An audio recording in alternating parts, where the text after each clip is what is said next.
അതാണ്ട് ഇയാളെ കണ്ടോ? ഇയാളുടെ പേര് ലിയോ എന്നാണ്. ഇയാൾക്ക് പ്രായം 10 മാസം പ്രായമുള്ള ബെൽജിയം മെൽനൈസ് ആണ് കേട്ടോ. നമ്മൾ വീഡിയോയിൽ ഇപ്പോൾ നിങ്ങൾക്ക് കാണുന്നവർക്ക് ഇപ്പോൾ തോന്നുന്നുണ്ടായിരിക്കും, അത് കമൻറ്റും വരും.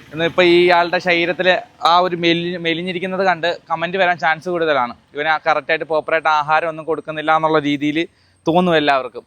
പ്രോപ്പറായിട്ട് ആഹാരമൊക്കെ കൊടുക്കുന്നുണ്ട്. ഇതെന്തുകൊണ്ടാണ് ഇങ്ങനെ വന്നതെന്ന് ചോദിച്ചു കഴിഞ്ഞാൽ, ഇതിനെ ടിക്സ് വട്ടൻ എന്ന് പറഞ്ഞ സംഭവം ഇയാളെ കടിക്കുന്നുണ്ടായിരുന്നു. അപ്പോൾ അതിൻ്റെ ഓണറിന് കുറച്ച് തിരക്ക് കാരണം ശ്രദ്ധിക്കാൻ പറ്റിയില്ല. അപ്പം ദേഹം മൊത്തവും വട്ടൻ എന്ന് പറഞ്ഞ ആ ചെള്ളെന്ന് പറഞ്ഞ സംഭവം ശരീരത്തിൽ കയറി കടിച്ച് ബ്ലഡിൽ ഇൻഫെക്ഷൻ ആയിട്ടുണ്ട്. അങ്ങനെ ബ്ലഡിൻ്റെ കൗണ്ട് പ്ലേറ്റ്ലെറ്റ് ഒക്കെ കുറഞ്ഞത് കൊണ്ടാണ് ഇവൻ്റെ ശരീരം ഇങ്ങനെ ഇരിക്കുന്നത്. ഫുഡ് കൊടുത്താലും നന്നാവത്തില്ല. കാരണം എന്ന് വെച്ച് കഴിഞ്ഞാൽ കൗണ്ട് കുറഞ്ഞത് കാരണം ബ്ലഡിൽ ഇൻഫെക്ഷനായി. അപ്പം ഇയാളിപ്പോൾ ട്രീറ്റ്മെൻറ്റിലാണ്. തുടർന്ന് ഇപ്പോൾ ട്രീറ്റ്മെൻറ്റ് നടന്നുകൊണ്ടിരിക്കുകയാണ് ആൾക്ക്. അപ്പോൾ ട്രീറ്റ്മെൻറ്റ് കഴിഞ്ഞിപ്പോൾ ആൾ അത്യാവശ്യം ഓക്കെ ആയി വരുന്നുണ്ട്. നമുക്ക് ട്രെയിനിങ്ങിന് വേണ്ടി തന്നെയാണ് കേട്ടോ. കോട്ടയത്തു നിന്നാണ് ആളെ നമ്മൾ എടുത്തുകൊണ്ട് വന്നത്. വരുന്ന വഴിയിലായിട്ടുള്ള ഒരു രംഗമാണ്. ഞങ്ങൾക്ക് യൂറിനൊക്കെ ചെയ്യാൻ വേണ്ടിയിട്ട് നമ്മളിവിടെ നിർത്തിയേക്കുമായിരുന്നു. അപ്പോൾ ആളെ നമ്മളെ ട്രെയിനിങ് സെൻറ്ററിലോട്ട് കൊണ്ടുപോയിട്ട് നമ്മൾ ട്രെയിനിങ് തുടക്കത്തിൽ സ്റ്റാർട്ട് ചെയ്യത്തില്ല. ആളെന്ന് ഹെൽത്തി ഒന്ന് ഓക്കെ ആയതിന് ശേഷമാണ് നമ്മൾ ട്രെയിനിങ് സ്റ്റാർട്ട് ചെയ്യുന്നത്. അപ്പോൾ നമ്മൾ ആളെ നമ്മളെ സ്ഥലത്തോട്ട് കൊണ്ടുപോവുക. അപ്പോൾ ഡീറ്റെയിൽ ആയിട്ടൊന്ന് പറയാൻ വേണ്ടിയിട്ട് വന്നതാണ്. അപ്പോൾ നേരെ പോവുകയാണ് അങ്ങോട്ട്.